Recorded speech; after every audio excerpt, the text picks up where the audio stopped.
नमस्कार साथियों, लक्ष्य क्लासेस में आपका स्वागत है। आइए इस वीडियो में हम आज जीव विज्ञान के चैप्टर रोग एवं उपचार डिजीज़ एंड ट्रीटमेंट के बारे में अध्ययन करेंगे। अगर आप चैनल पर नए हैं तो चैनल को सब्सक्राइब करें, वीडियो को लाइक करें, ज़्यादा से ज़्यादा शेयर करें।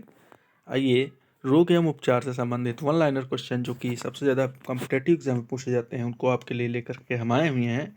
तो आइए सबसे पहला क्वेश्चन देखते हैं कि हाइड्रोफोबिया नामक बीमारी किसके द्वारा उत्पन्न होती है। तो हाइड्रोफोबिया अर्थात पानी से भय नामक बीमारी जो होती है वो विषाणु के द्वारा उत्पन्न होती है। हाइड्रोफोबिया मस्तिष्क तथा मेरुरज्ज पर चढ़ी झिल्ली में सूजन आ जाना किस रोग का लक्षण है।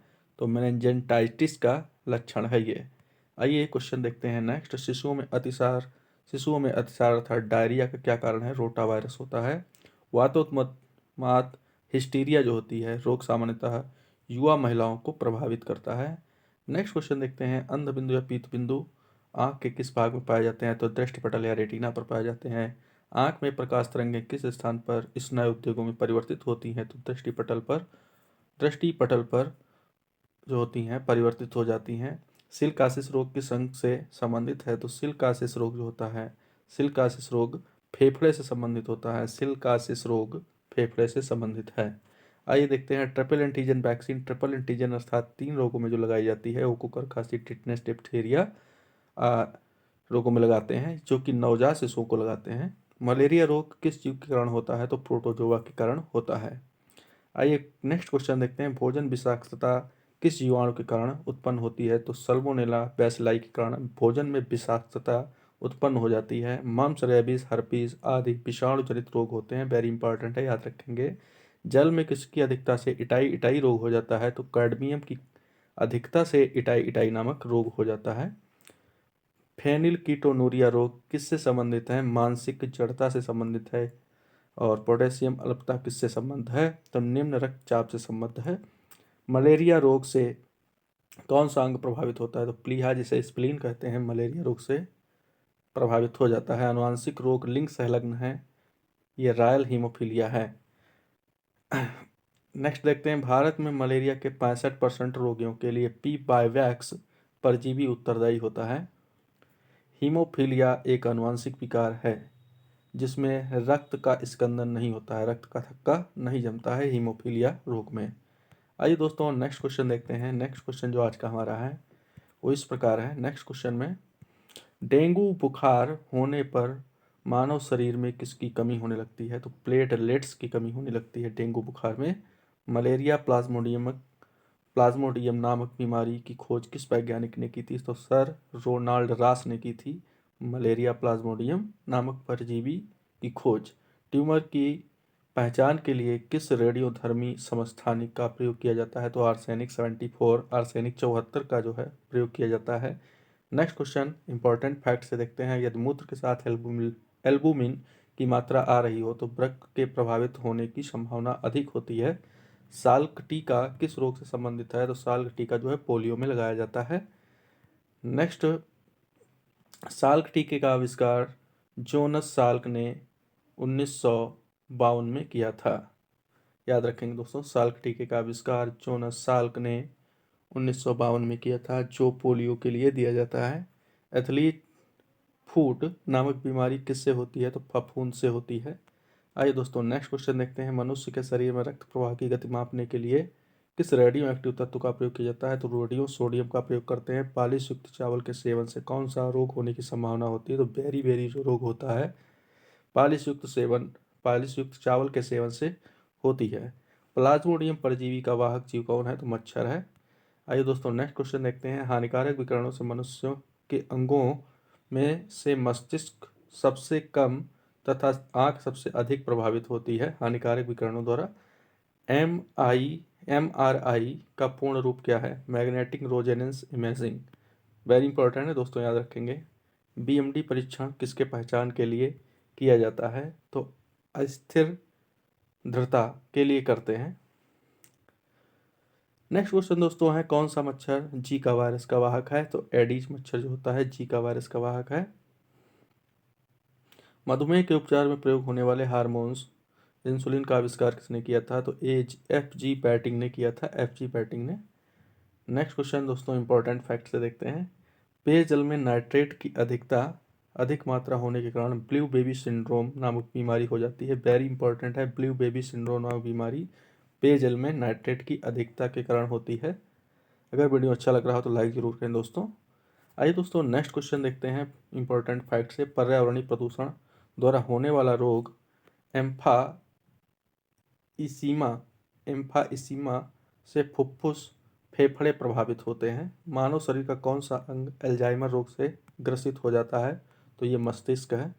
आइए दोस्तों नेक्स्ट देखते हैं। पोलियो का एक विषाणु जनित रोग है। पोलियो एक विषाणु जनित रोग है जिसका वायरस शरीर में दूषित भोजन तथा जल के माध्यम से प्रवेश करता है। वेरी इंपॉर्टेंट दोस्तों, याद रखेंगे।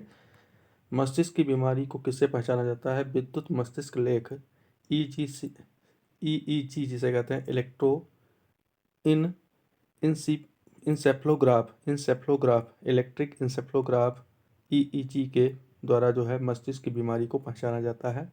सामान्य जुखाम किस वायरस के द्वारा होता है? तो रिनो विषाणु के द्वारा सामान्य जुखाम कॉमन कोल्ड हो जाता है। एनोस्मिया नामक रोग किससे संबंधित है? तो सूंघने की शक्ति ग्रहण संवेदना की कमी से संबंधित है। सल्फा दवाइयाँ किन बीमारियों के उपचार में उपयोगी हैं? तो जीवाणु जनित बीमारियों के लिए। डीपीटी वैक्सीन का प्रयोग किन बीमारियों के बचाव के लिए किया जाता है? डिप्थीरिया, काली खांसी एवं टिटनेस के बचाव के लिए डीपीटी वैक्सीन का प्रयोग किया जाता है। डीपीटी का टीका लगाया जाता है। हृदय की धड़कन किस तत्व द्वारा नियंत्रित की जाती है? तो पोटेशियम के द्वारा हृदय की धड़कन को नियंत्रित किया जाता है। अब आइए टेबल के माध्यम से जीवाणु जनित रोग और कारक जीवाणु उनके कौन से हैं उनको समझते हैं। हैजा का विब्रियो कैलोरी, डिप्थीरिया का कार्नियोबैक्टीरियम डिप्थेरियाई, क्षय रोग का माइकोबैक्टीरियम ट्यूबरकुलोसिस, कोढ़ का माइक्रोबैक्टीरियम लेप्रोसी और टिटनेस का जो क्लास्ट्रीडियम टिटैनी होता है टिटनेस का। आइए टाइफाइड का देखते हैं। सल्मोनेला टाइफोसा, प्लेग का पास्चुरेला पेस्टिस, काली खांसी का बोर्डीटेला परट्यूसिस, न्यूमोनिया का डिप्लोकोकल न्यूमोनी और गोनेरिया का होता है निसेरिया गोनेरोहई और सिफिलिस का ट्रेपेनोमा पैलेडियम, सुजा का गोनोकाकस गोनोरहोई। तो इस प्रकार से यहाँ पर मैंने विभिन्न जीवाणु जनित रोग और उनके जीवाणु कौन से हैं उसके बारे में समझा। अब आइए अगले क्वेश्चन की तरफ बढ़ते हैं। अगला क्वेश्चन इंपॉर्टेंट फैक्ट से है हमारा। एमिनो सैलिसिलिक एसिड प्रतिसूक्ष्म जीवी औषधियों के रूप में यक्ष्मा और कुष्ठ दोनों की चिकित्सा के लिए उपयुक्त होते हैं। संक्रमित चूहे काटने से प्लेग नामक बीमारी हो जाती है। अबिंदुकता नामक रोग किस अंग को प्रभावित करता है? तो ये आंखों को प्रभावित करता है। निद्रा रोग नामक बीमारी ट्रिपेनोसोमा नामक प्रोटोजोआ से होती है। फाइलेरिया नामक रोग किसके कारण होता है? तो ये गोलकृमि के द्वारा, राउंड वार्म जो होता है उसके द्वारा होता है गोलकृमि। एचआईवी द्वारा होने वाला रोग कौन सा है? तो एड्स है। डाउन सिंड्रोम नामक आनुवंशिक विकार किसके कारण से होता है? तो ये गुणसूत्रों की संख्या में परिवर्तन के कारण हो जाता है डाउन सिंड्रोम। एड्स रोग एचआईवी नामक विषाणु से होता है जिसमें आरएनए में प्रोटीन पाया जाता है। इंपॉर्टेंट है, याद रखेंगे दोस्तों। एड्स का किसका संक्षिप्त रूप है? तो एक्वायर्ड इम्यूनोडिफिशियंसी सिंड्रोम का संक्षिप्त रूप एड्स है। नेक्स्ट देखेंगे एड्स वायरस HTLV थर्ड की खोज किसने की थी? तो रॉबर्ट गैलो ने की थी। एड्स के उपचार के लिए सबसे उपयुक्त दवाई कौन सी है? जीवोबुडिन। इसको हम